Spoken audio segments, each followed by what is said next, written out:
Well, guys, we got yet another Prism summoning event, and this one is very unique in which this is the first Prism event that I have personally seen with simply not a lot of Legos in the pool. So not only are they pretty decent legendaries with some of the better champions in the game, it's also very narrow in what you actually can pull, which is really, really good. So this is a great Prism to pull if you want the headline champion, or if you want like a Necmo or a Karen who are very cool, or a Pythion who's really good. Pythion is carrying my ass really, really, really hard. Just got him a 6-star, trying to hold off a little bit on the 6th Ascension, so he's gonna miss a little bit of resistance or whatever, and I need to relook at his build eventually. But for now, he's in a good spot, helping me a ton.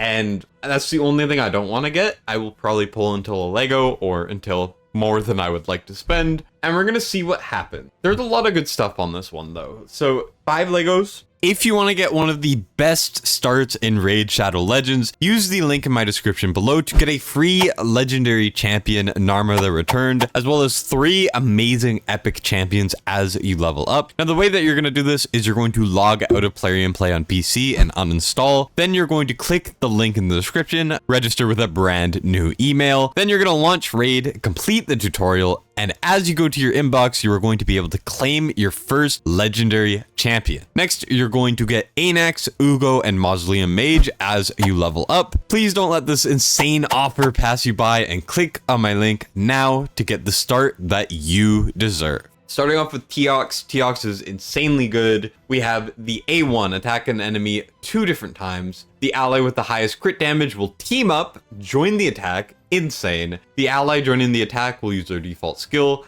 The damage dealt by this champion and the ally joining the attack will be increased by 10% for each debuff on the target, up to 100%. This is an insanely good A1. So good. A2 is a triple hitter. 1 target. Each hit will ignore 10% of the target's defense for each debuff on the target, up to 50%. Each hit will also increase this champion's attack by 10%, up to 50%. Grants an extra turn if this attack kills an enemy. Really decent damaging ability. Then we get to the A3, which attacks all enemies. Before attacking, places increased attack, increased crit damage on this champion, and places an extra hits on enemies under any debuffs, which is all of them.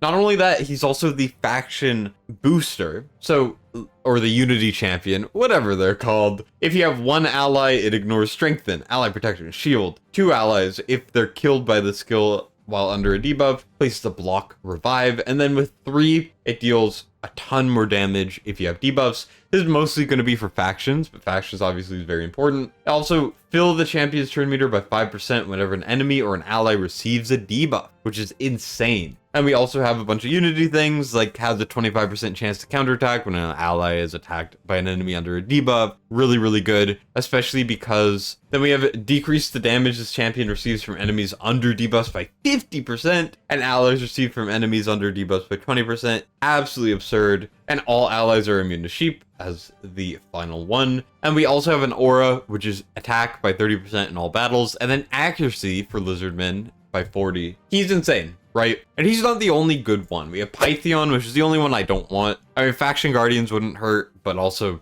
why would I want to pull for Faction Guardians? Right? The A1's a heal. Great. The A2, heal, full cleanse, another heal for each debuff removed, and then block debuffs for 2 turns on a 3-turn cooldown. This thing is insane. We also have a really good revive, 4-turn cooldown, revives all dead allies with 50% HP, 50% turn meter, and strengthen all allies for 2 turns. And then we also have allies receive 5% less damage from skills for each buff on them, up to 25%. He's kind of like a Duchess, but with healing instead of like the increased attack that Duchess brings as an example.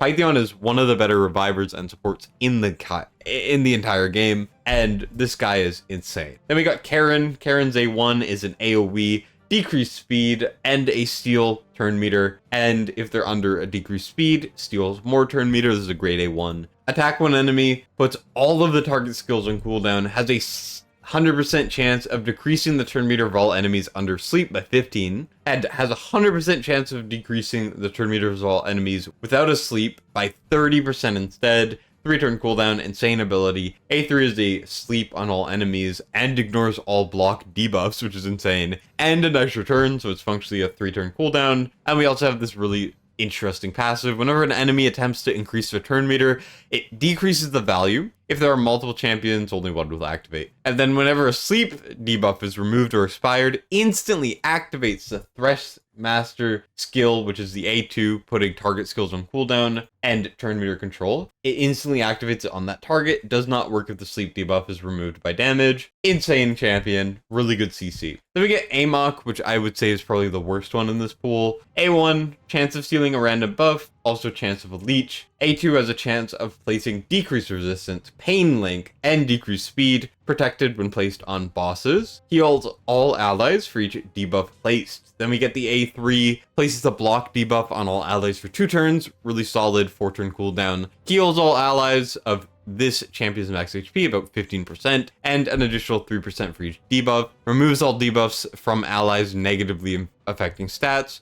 and replaces them with their mirrored buff equivalent, so decrease attack into increase attack, decrease defense into increase defense, stuff like that, right? Then we get the passive, increases this champion's max HP by 10% whenever he heals himself during a skill, up to 50%. Great champion, not one that you're going to want as much as the others. And then we get to Nekmo, who's also absurdly good. First of all, speed aura in all battles. I still don't have a legendary with that. A1, AoE, chance of placing decreased attack, 75% if they have a debuff already, 40% otherwise. A2 attack all enemies as well, 30% decreased speed, and a leech, 3 turns, insane. We also have increased speed on all allies for 2 turns, filled turn meter by 30%, and extra turn, functionally 3-turn cooldown, insane. Fills his champion's turn meter by 5% each time a debuff on an enemy is removed, transferred, or expired. So for me, what I want is Teox or Nekmo. Those are the 2 chases. I would be very happy with a Karen, then Pythion, and then I don't think I'm going to use Amok. Now, epic-wise, I mean, Aox is great. We have Dalaha or Dalaja, which is usable in a fusion. Venom Mage is solid, but overall, we're going for the main 2, Teox and Nekmo. It's a very narrow pool, so what we're going to do is we're going to pull and we're going to pray. And we're going to go right off the bat with 6 pulls, praying for that 6%. It can be really rough pulling prisms. I've been lucky, I've been unlucky, but if you're going to spend, it's probably the best thing to do. We're going to start with a Dalaja, which I already do have a copy of, but it's going to be good for faction guardians, obviously. Might be pretty solid for faction trials. There's not a lot of good Lizardmen, probably one of the worst factions in the game overall, but definitely some major standout.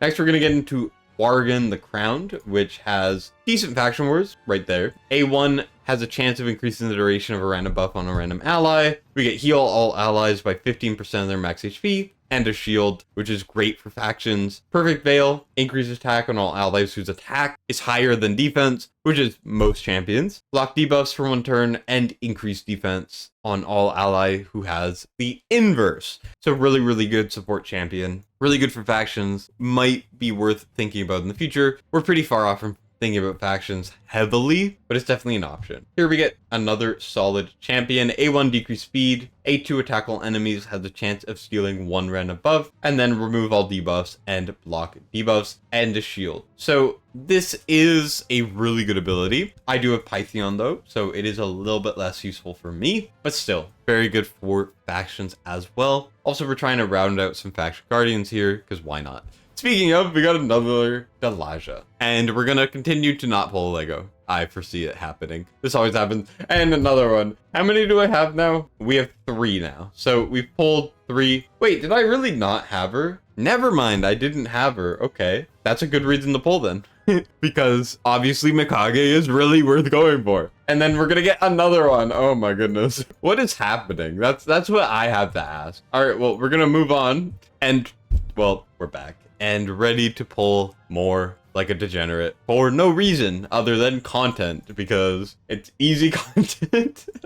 Jerig's an OG.